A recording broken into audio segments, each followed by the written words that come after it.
Hey everyone, Dr. Dan Ritchie again. Uh, Excited for this edition of the training for function video I do for PFP. This is a little bit different.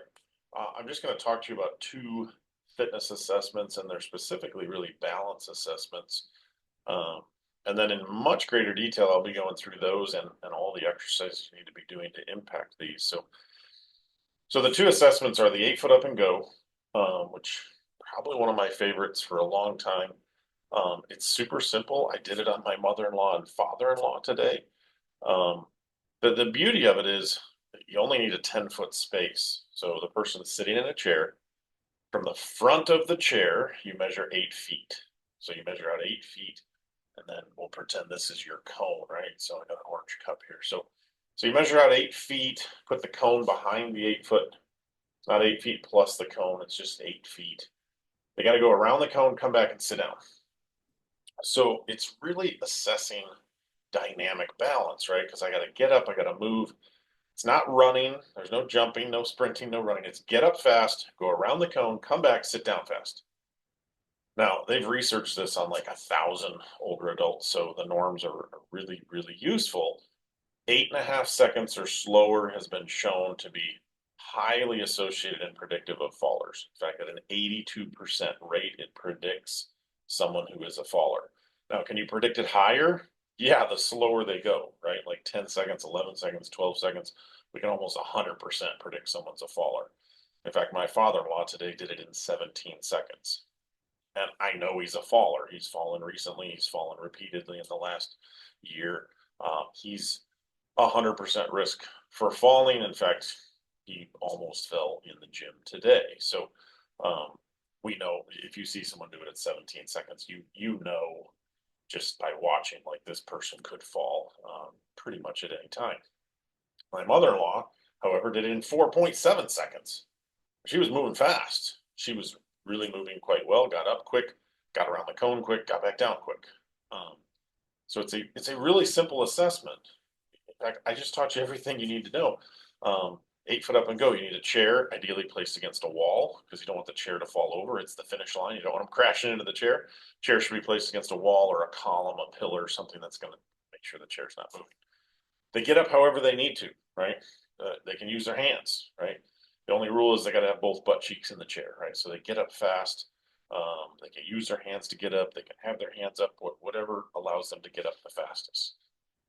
And then they got to sit back down, right? The rules are no running, jumping, skipping, that sort of thing. So you can use a walker, you can use a cane.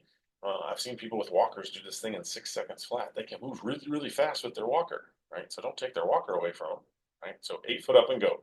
Great balance assessment you can start using on your clients. If you are like, are they a moderate fall risk? Are they a high fall risk?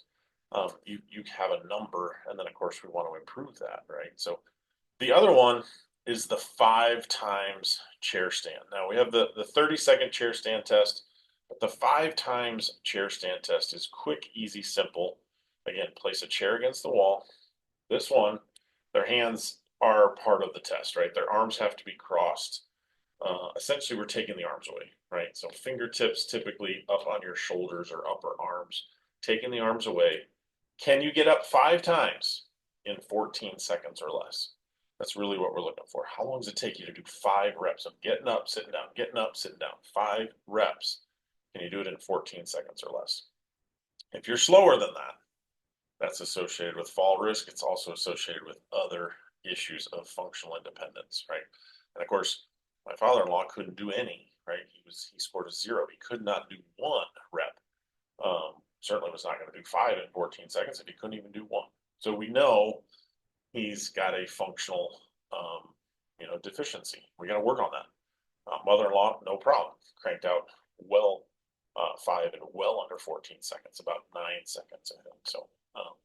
So super easy test, and you get a baseline. Where are people?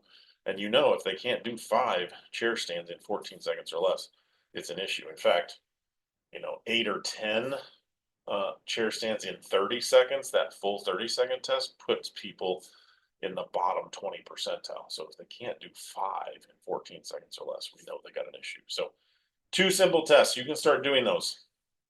Very appropriate on just about any of your clients over 65. For sure, any of your clients over 75. It's not a hard test to administer. If you're going into people's homes, right? You're like, oh, I train people in their homes. You should know what their fall risk is.